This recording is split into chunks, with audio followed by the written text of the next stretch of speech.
देखेंगे अब examination of arrested and accused person chapter 5 का ये थर्ड पार्ट है। ठीक है, 1-2 मैंने पार्ट जो अपलोड कर दिया है।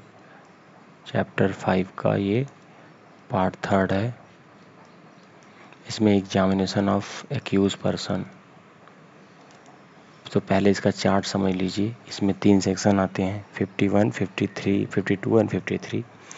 तो किसका एग्जामिनेशन किया जाता है? एक तो जो एक्यूज होता है, मतलब जिसको पुलिस ने माना है कि ये अपराधी है, और दूसरा होता है अरेस्टेड। यदि अरेस्टेड पर्सन है तो उसका भी एग्जामिनेशन होगा। ठीक है, पुलिस कस्टडी में जाने से पहले ऐसा ना हो कि पुलिस ले जाए उसको मारे पीटे, तो पहले से भी एग्जामिनेशन करना होता है कि उसके शरीर पे क्या क्या बॉडीली इंजरी है। ठीक है, तो अक्यूज पर्सन में 2 तरह के अक्यूज होते हैं। ठीक है, एक होता है examination of accused person, normally accused जो होता है, इसको चार्ट समझ लीजिए फिर मैं आपको बताता हूँ। दूसरा होता है एक्यूज ऑफ रेप, जो रेपिस्ट होते हैं ना, एक्यूज ऑफ रेप। ठीक है, ये 53A हुआ करता था CRPC में, ये अभी हो गया आपका BNSS में 52। ये है आपका 51। ठीक है, ये 53 हुआ करता था CRPC में। ये 51, 52, 50 जो 51 है वो 53 हुआ करता है CRPC में। 53A examination of accused person, जो 52 एक नया सेक्शन बना दिया गया। और अरेस्टेड पर्सन का जो एग्जामिनेशन है वो CRPC BNSS में 53 है और CRPC में 54, और इसका नाम है अरेस्टेड पर्सन। ठीक है, इसका अरेस्टेड पर्सन का भी एग्जामिनेशन किया जाएगा और एक लिस्ट बनाई जाएगी, और ये लिस्ट जो है रिकॉर्ड किया जाएगा, रिकॉर्ड एग्जामिनेशन किया जाएगा, और इसको जो है सर्व करवाएगा पर्सन कि जिसको आप नॉमिनेट किए हो। अरेस्ट होने के बाद किसी को नॉमिनेट करना पड़ता है ना, अभी हम पढ़े हैं पीछे, तो उसको ये लिस्ट दे दी जाएगी, भैया ये पकड़ लो, देखो इतनी इतनी इंजरी इसके ऑलरेडी शरीर पे है, एक्स्ट्रा इंजरी हम बनाएंगे। ठीक है, तो अब देखेंगे हम examination of accused person, section 51। Section 51। ठीक है, यह है examination of accused on request of police. ठीक है, पुलिस रिक्वेस्ट करेगी, किससे करेगी? Government request of police officer. किससे रिक्वेस्ट करती है? गवर्नमेंट रजिस्टर्ड डॉक्टर से।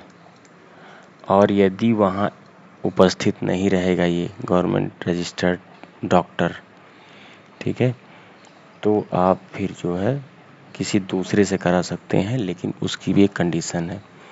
ठीक, to find out some evidence of what circumstance act. हो ये इसलिए किया जाता है कि मान लीजिए मैं इसको एक्यूज को पकड़ के लाया हूँ, ये ड्रिंक किया हुआ हो, ठीक है, ये बोतल चढ़ाया हुआ हो, तो व्हाट सर्कमस्टेंसेस मतलब वो कौन सी परिस्थितियाँ थी जिसमें इसने अपराध किया। ठीक है, हो सकता है वो नशे में हो सकता है वो ड्रग्स लिया हो। तो एक्स्ट्रा एविडेंस पाने के लिए सब किया जाता है। रजिस्टर्ड मेडिकल प्रैक्टिशनर से किया जाएगा, और नेचुरल सी बात है कि ये यदि एक्यूज फीमेल होगी तो फीमेल डॉक्टर के सुपरविजन में फीमेल का मेडिकल किया जाएगा।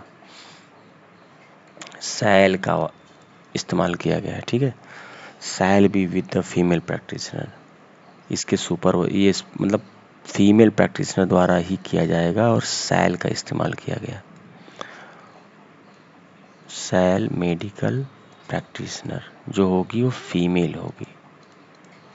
ठीक है, एग्जामिनेशन, अच्छा क्या क्या एग्जामिनेशन होगा इसमें? एग्जामिनेशन मतलब DNA प्रोफाइलिंग।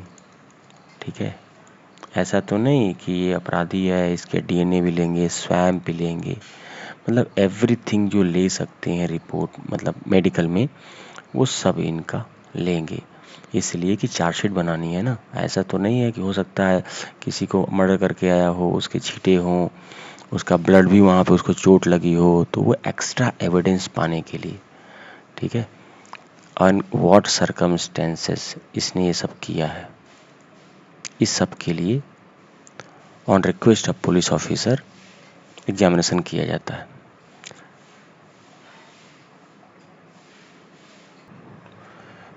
तो अब देखेंगे हम examination of accused of rapist. ठीक है, जो रेप में एक्यूज होता है, रेप में जो एक्यूज होता है, ठीक है, उसका एग्जामिनेशन कैसे होता है। ये है सेक्शन 52, सीआरपीसी में हुआ करता था ये 53A। ठीक है, इसमें क्या है कि with registered medical practitioner, simple सी बात है, रजिस्टर्ड होना चाहिए।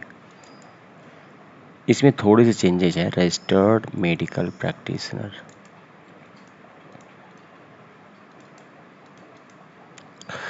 अगर रजिस्टर्ड मेडिकल प्रैक्टिशनर नहीं है गवर्नमेंट हॉस्पिटल का, ठीक है, इसमें डिस्टेंस दिया है कि यदि 16 किलोमीटर के अंदर में गवर्नमेंट रजिस्टर्ड मेडिकल प्रैक्टिशनर नहीं है एंड इफ़ नॉट प्रेजेंट, तो आप एनी, ठीक है, एनी मेडिकल प्रैक्टिशनर से आप करवा सकते हैं। इसमें अर्जेंसी इसलिए होती है क्योंकि मेडिकल जो रेप का जो जितना लेट करेंगे आप, ठीक है, जितना भी लेट करेंगे आपको एविडेंस उतना ही डीके मिलेगा। जो एविडेंस है उसकी इंटेंसिटी उतनी डीके मिलेगी। इसलिए इसने कहा है, इसमें लिख दिया गया कि 16 किलोमीटर के अंदर यदि गवर्नमेंट हॉस्पिटल नहीं है तो आप एनी मेडिकल प्रैक्टिशनर से करा सकते हैं।